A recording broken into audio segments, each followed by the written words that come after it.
¿Qué tal? Bienvenidos una vez más a nuestra transmisión en vivo de hoy, 15 de abril de 2026. Si usted está aquí por primera vez, suscríbase ahora mismo, active la campanita y déjenos su like. Este canal se sostiene con su respaldo y ese respaldo es lo que nos permite hablar sin miedo, sin filtro y sin censura. Ahora sí, vamos al tema de hoy. El mundo que conocimos no está simplemente cambiando, está siendo sustituido. Y lo que está haciendo sin que la mayoría de los medios, sin que la mayoría de los gobiernos y sin que la mayoría de los ciudadanos terminen de comprender la magnitud de la transición que estamos presenciando. Durante décadas, el sistema internacional operó bajo una arquitectura precisa. Tratados que regulaban el uso de la fuerza, instituciones que, aunque imperfectas y asimétricas, servían de contención al derecho unilateral y un conjunto de normas tácitamente aceptables que permitían que el comercio, la navegación y la diplomacia funcionaran con cierta predictibilidad. Esa arquitectura no era justa, nunca lo fue. Fue diseñada por los vencedores de la Segunda Guerra Mundial para preservar, ante todo, sus propios intereses. Pero tenía una virtud que solo se aprecia cuando empieza a desaparecer: la de fijar límites, la de separar, aunque sea en la teoría, la política exterior del derecho a la conquista. Hoy esos límites están bajo una presión sin precedente desde la posguerra fría. No porque haya aparecido un nuevo actor hostil al orden establecido. Eso ya ha ocurrido antes.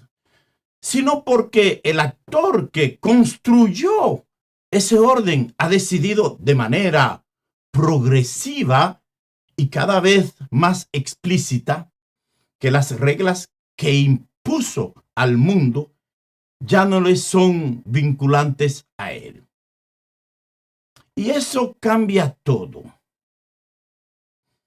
En esta edición de Marcano sin tapujos, vamos a ocuparnos de un escenario concreto que condensa con una claridad brutal todas las contradicciones de este momento histórico. Un escenario que involucra petróleo, poder naval, disuasión nuclear, derecho internacional y la configuración silenciosa del equilibrio geopolítico global. Un escenario que no está ocurriendo en un lugar periférico del tablero mundial. Está ocurriendo en su centro de gravedad energético. Presten atención.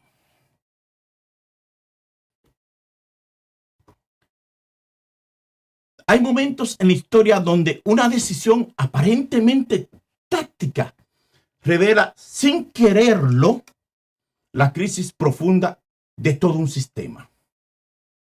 Hoy es uno de esos momentos. El lunes pasado, 13 de abril de 2026, entró en vigor el bloqueo naval que Donald Trump impuso contra los puertos y las costas de Irán. Una medida que no nació de una negociación, ni de un tribunal internacional, ni del consenso de ningún organismo multilateral. Nació de una guerra que Estados Unidos e Israel iniciaron el 28 de febrero pasado. Y nació también de algo más antiguo, mucho más antiguo. Para entender lo que está pasando hoy en el Golfo Pérsico, hay que retroceder no 2 meses, sino 7 décadas. 7 décadas. En 1953, la CIA y el M-16 británico organizaron el derrocamiento del primer ministro iraní Mohammad Mossadegh. Su crimen fue haber nacionalizado el petróleo de su propio país. Por haber nacionalizado el petróleo de su propio país. Esa intervención la llamaron Operación Ajax. Instalaron en su lugar al Shah Reza Pahlavi, un monarca que gobernaría con mano de hierro durante 26 años bajo tutela occidental. Cuando la Revolución Islámica de 1979 expulsó al Shah, lo que el mundo vio como fanatismo religioso era, en el imaginario iraní, algo mucho más concreto. La recuperación de una soberanía que les había robado con nombre y apellido. Estados Unidos nunca procesó eso. Nunca lo ha procesado. Siguió relacionándose con Irán como si 1953 no hubiera ocurrido. Como si la humillación histórica no existiera. Como si la desconfianza iraní hacia Washington fuera irracional, en lugar de ser el resultado directo de lo que Washington le hizo. Esa ceguera histórica explica por qué cada estrategia norteamericana hacia Irán fracasa en el medio plazo, aunque parezca exitosa en el corto. En los años 80, Washington apoyó a Saddam Hussein.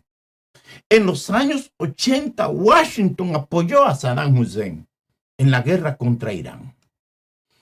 8 años de conflicto, cientos de miles de muertos, armas químicas proporcionadas con la vista gorda de la Casa Blanca. En el 1988, un crucero norteamericano derribó un avión iraní con 290 personas a bordo, incluyendo 66 niños. Y el gobierno de Reagan se negó a disculparse formalmente. Ese episodio, el vuelo IR-655 de Air Irán, sigue siendo una llama abierta en la memoria colectiva iraní. Después vinieron las sanciones, vinieron los acuerdos rotos, el JCPOA, el pacto nuclear de 2015, negociado durante años, que Trump destruyó unilateralmente en el 2018, convencido de que presionar más fuerte rendiría resultados más rápidos. Y no rindió.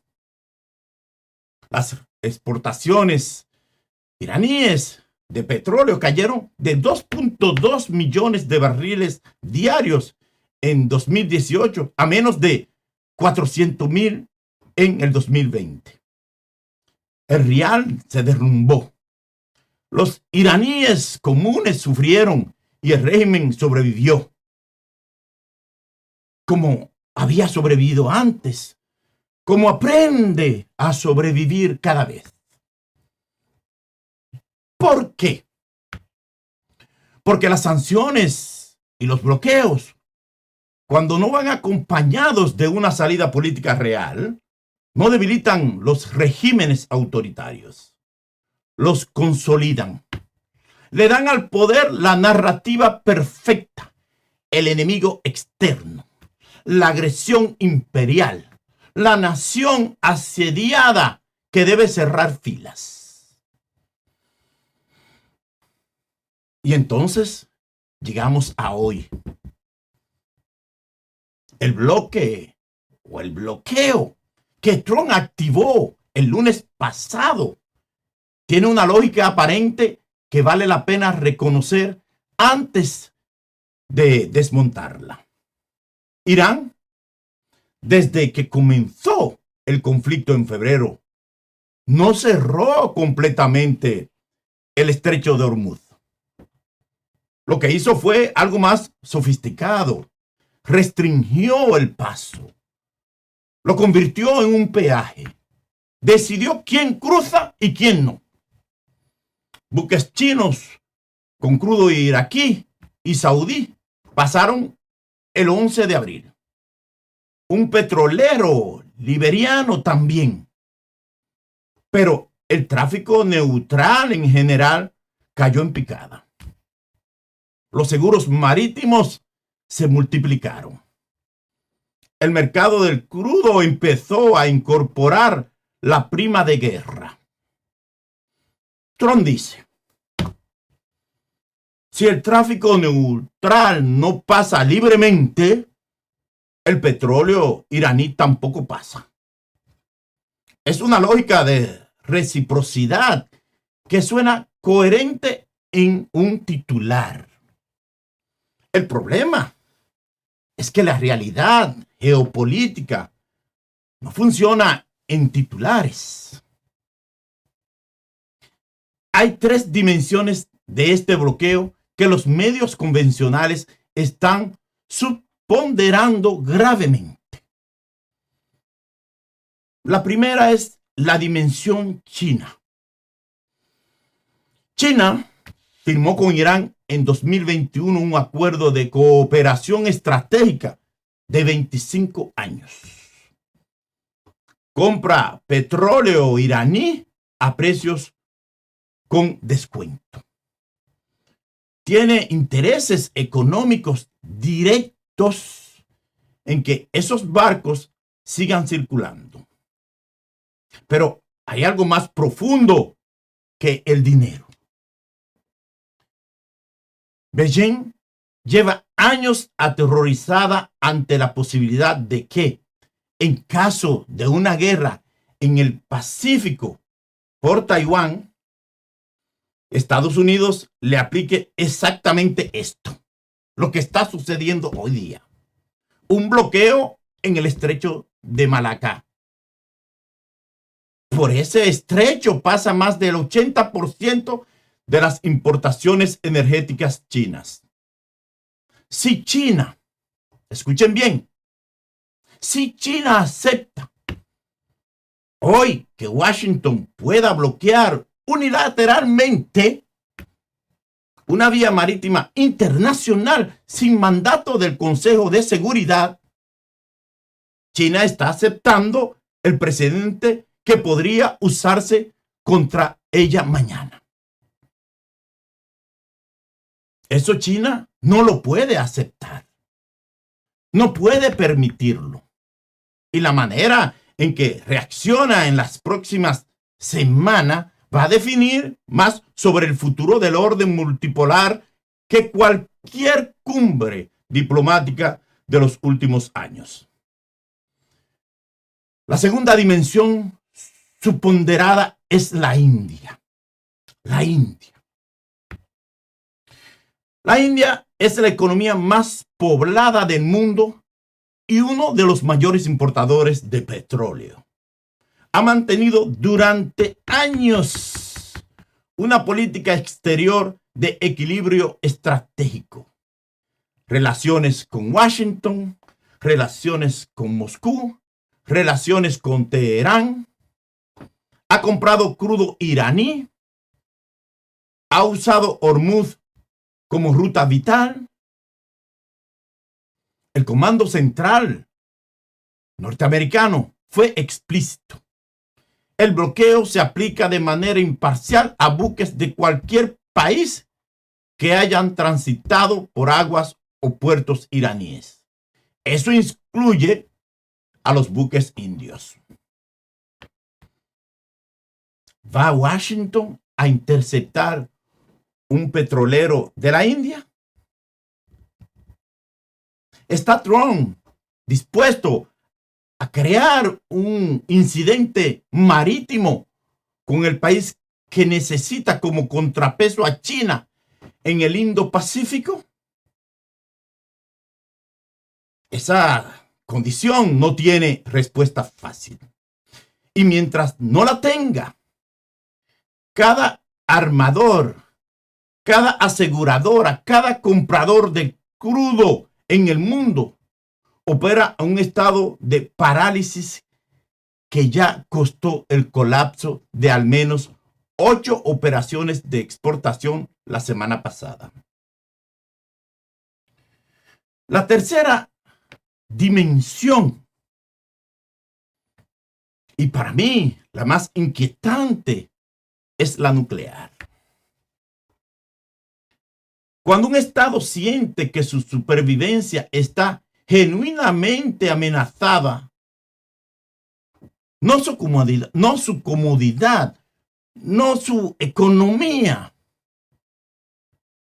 sino su existencia como régimen, el cálculo sobre las armas de destrucción masiva cambia de naturaleza.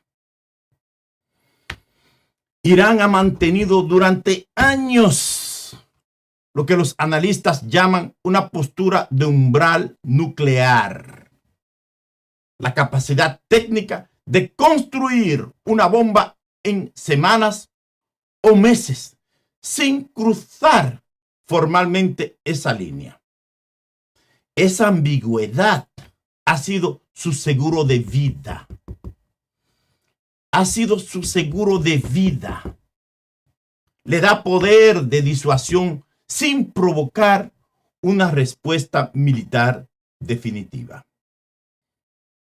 Pero si el bloqueo funciona, si la economía se colapsa, si el régimen percibe que el objetivo real no es una negociación, sino su derrocamiento, esa calculada ambigüedad puede romperse.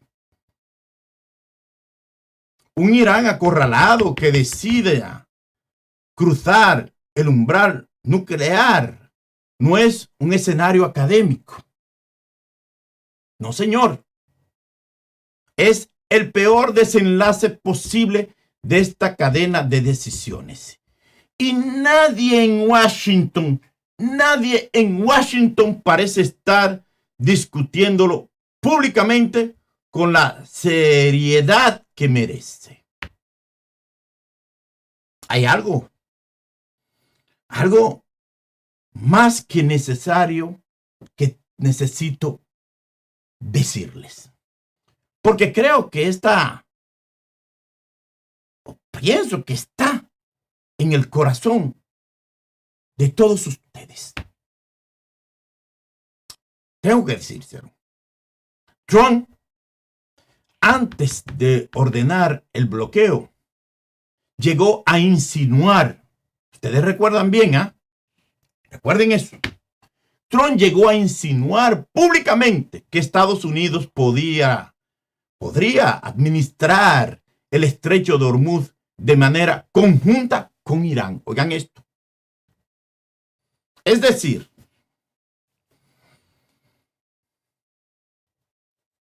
dos países, uno de ellos bajo sanciones internacionales y en guerra declarada, controlando junto a una de las vías marítimas más críticas del planeta.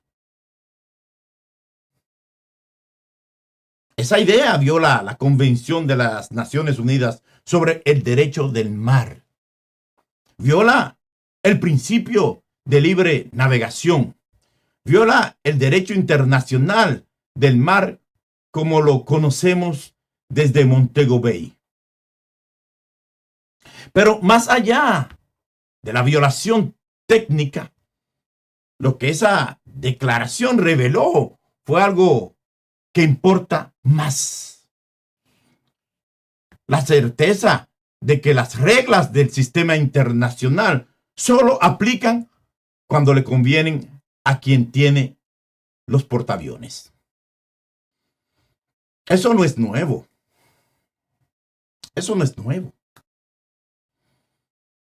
Pero dicho en voz alta por el presidente de los Estados Unidos, con esa naturalidad, es un dato que no debería perderse en el ruido del ciclo informativo. Ahora bien, ¿puede funcionar ese bloqueo? ¿Puede Trump ganar esta apuesta? En un escenario optimista, y hay que reconocer que existe la presión económica sostenida, combinada con el aislamiento diplomático de Teherán, podría llevar al régimen a negociar concesiones reales sobre su programa nuclear. Eso es lo que Trump quiere. Eso es lo que Netanyahu quiere. Pero ese escenario requiere que simultáneamente los precios del petróleo no se disparen lo suficiente como para hundir la economía global. Que China e India decidan no desafiar el bloqueo. Que Irán no ataque infraestructura petroleras en Arabia Saudita o Emiratos. Que los hutíes, porque a veces nos olvidamos que los hutíes no reactiven sus operaciones en el Mar Rojo y que el régimen iraní elija negociar en lugar de radicalizar su postura. Cada uno de esos sí es una apuesta. Cada uno de esos es una apuesta. Juntos son una cadena de apuestas sobre una región donde las sorpresas estratégicas son la norma, no la excepción. Y mientras tanto, el reloj político corre en Washington. El reloj político corre en Washington. Trump enfrenta un desplome en las encuestas. Las elecciones legislativas de noviembre están a 7 meses. El votante norteamericano medio no tiene paciencia geopolítica. El votante tiene precios. Y si el barril del Brent llega a $150, escenario que algunos analistas del mercado energético ya consideran probable antes de que termine abril, eso se traduce en gasolina a más de $5 en galón en las estaciones de servicio de Ohio, de Florida y de Michigan. Los estados que Trump necesita para sobrevivir políticamente. Ahí está la trampa perfecta de este bloqueo. Puede ser demasiado largo para rendir frutos diplomáticos y demasiado corto para evitar el daño económico doméstico. El régimen iraní lo sabe y cuenta con ello. Los ayatolas tienen su propia lectura de este momento. sobrevivieron a la guerra, conservaron su infraestructura nuclear, mantuvieron el control de Hormuz. En la lógica del poder en Teherán, eso es una victoria. Tienen reservas de crudo acumuladas en flotación frente a Malasia. Tienen una economía que ya aprendió a operar bajo sanciones máximas. Tienen la convicción basada en experiencia propia y en el análisis del calendario electoral norteamericano, de que pueden resistir más tiempo que Trump. Y tienen la historia de su lado. Porque cada vez que Occidente apostó a que Irán colapsaría bajo presión, Irán no colapsó. Lo que está en juego hoy no es solamente si el bloqueo funciona o si Irán cede. Lo que está en juego es una pregunta mucho más grande que se hace el mundo entero. El mundo entero, desde Beijing hasta Brasilia, desde Nueva Delhi hasta el Cairo. ¿Quién tiene derecho a decidir qué rutas marítimas están abiertas y cuáles no? ¿Quién tiene autoridad para bloquear la economía de un Estado soberano sin pasar por ningún mecanismo multilateral? ¿Y qué le queda al derecho internacional cuando la paciencia o la potencia que lo diseñó y lo impuso decide que ya no le aplica? Esas preguntas no tienen respuesta simple. Pero el hecho de que hoy millones de personas en el mundo se las estén haciendo con una urgencia que no tenían hace 5 años es en sí mismo el indicador más claro de que algo fundamental en el orden global está cambiando.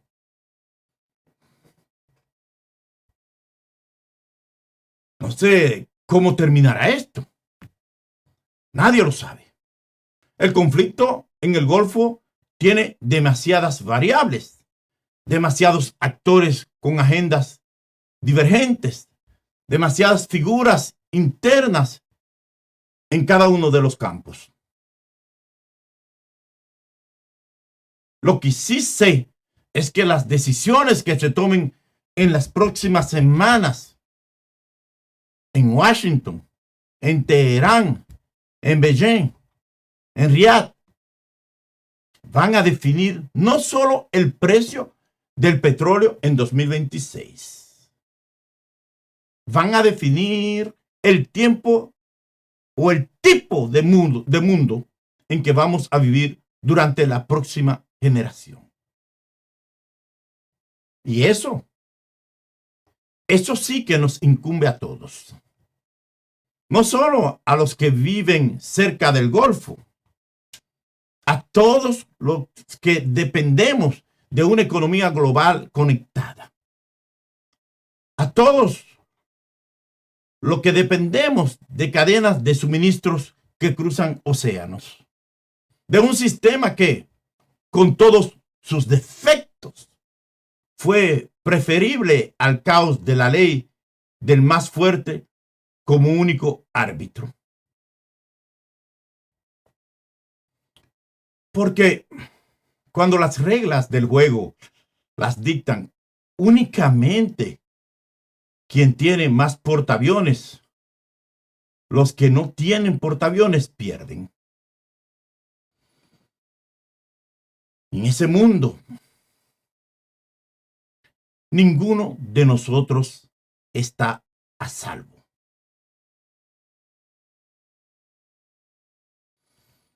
Gracias por acompañarnos hasta el final de este análisis. Si aún no te has suscrito al canal, este es el momento de hacerlo.